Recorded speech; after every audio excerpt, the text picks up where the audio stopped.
Beginning చూస్తేనే చాలా గొప్ప కార్యక్రమం మొదలుపెట్టారు. ఈరోజు మన ముఖ్యమంత్రులు ఇప్పుడే నారాయణ సార్ చెప్పినట్టు ఆర్థికంగా చాలా ఇబ్బందులు ఉన్నాయి.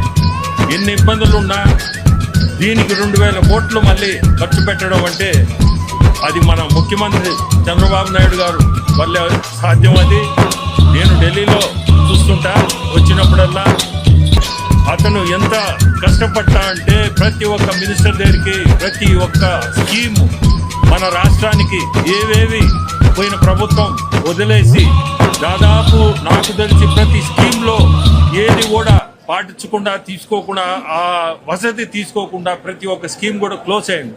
అవన్నీ కూడా ఈరోజు సెంట్రల్ గవర్నమెంట్ నుంచి మనము ఏదేది మనకి రాష్ట్రానికి అవసరమో ప్రతి ఒక్క స్కీమ్ కూడా ముందుకు తీసుకొస్తున్నారు.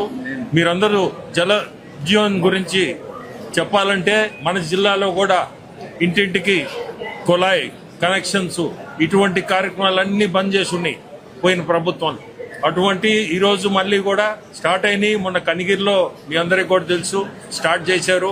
అట్నే ప్రతి గ్రామానికి కూడా వసతి, నీళ్ల వసతి ఒకటి ప్రతి ఒక్కటి కూడా మన రాష్ట్రంలో ఈరోజు ముఖ్యమంత్రులు ప్రయత్నం చేసి ముందుకు తీసుకోవాలని సంక్షేమం, మెయిన్ సంక్షేమం అనేది ముందు పెట్టుకొని నడిపిస్తున్నాడు.